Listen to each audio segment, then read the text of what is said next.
Bien dans mon immeuble, avec Loiselet et Desgremont présente. Sud Radio, les incontournables de la copropriété.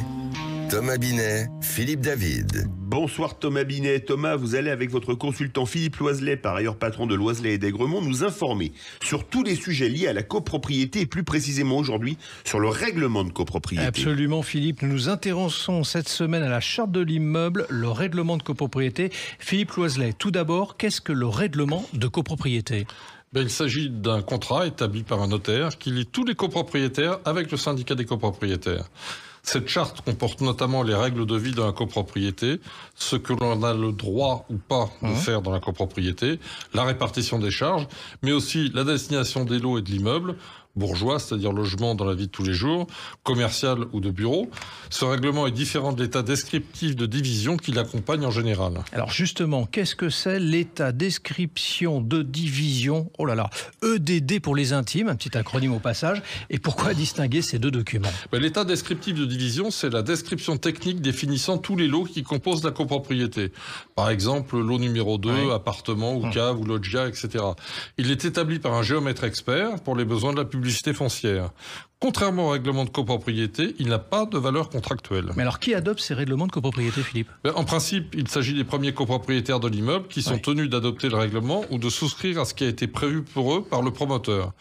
Par exception, si le règlement de copropriété n'a pas été prévu par le promoteur, cas heureusement très rare, le syndicat des copropriétaires peut l'adopter ou à défaut, le JICH peut être saisi pour l'adopter. Alors depuis quand adopte-t-on ces règlements et quelle est leur histoire ? La loi actuelle sur la copropriété est apparue tardivement, le 10 juillet 65. À défaut de loi, depuis 1804, les praticiens ont été contraints d'adopter ces chartes pour organiser la vie de l'immeuble et ses travaux de rénovation.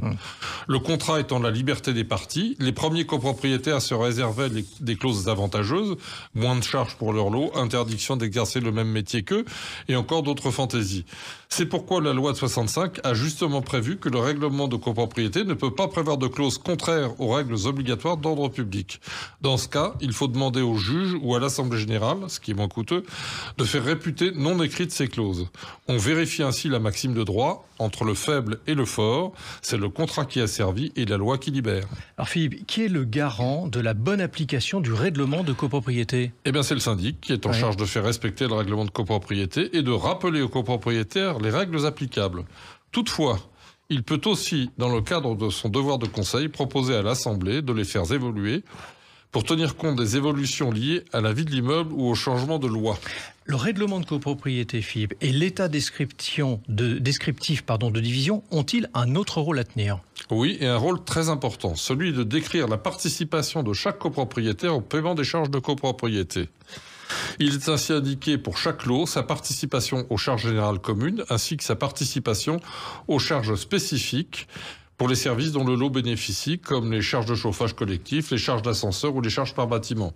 Contrairement à ce que certains pensent, ce n'est pas le syndic qui décide. Et puis on trouvera dans le règlement de copropriété les règles de comportement applicables dans l'immeuble, utilisation des parties et locaux communs, règles spécifiques à l'Assemblée générale, travaux dans l'immeuble, etc., etc. Ces règles sont applicables à tous les copropriétaires et au syndic, qui a par ailleurs la charge de les faire respecter. Alors pourquoi parle-t-on en ce moment de la mise à jour des règlements de copropriété ? Afin d'avoir un règlement fidèle aux droits de chacun, la loi a obligé à plusieurs reprises à mettre en conformité les règlements, concernant notamment les parties communes spéciales ou à jouissance privative. Je rappelle en effet que certains copropriétaires bénéficient de droits sur des parties communes, par exemple des balcons, des jardins, des loggias ou toitures terrasses. Toutefois, ces droits ne sont pas mentionnés dans le règlement de copropriété pour plusieurs raisons. Défaut de publication de l'Assemblée générale, indication dans l'état descriptif de division et non dans le règlement de copropriété. Le risque serait que le notaire ne prenne pas en compte ces lots lors d'une vente. Merci Philippe et Thomas. Merci également à maître Charles Bobo, avocat, qui a participé à la préparation de cette chronique. On vous retrouve vendredi prochain pour un autre numéro d'Oser Investir, les incontournables de la copropriété. Et vous, Thomas, également, dimanche 9h30 pour Oser Investir. Avec plaisir, Philippe. Sud Radio, les incontournables de la copropriété. Thomas Binet, Philippe David. Avec Loiselet et Desgremont, bien dans mon immeuble.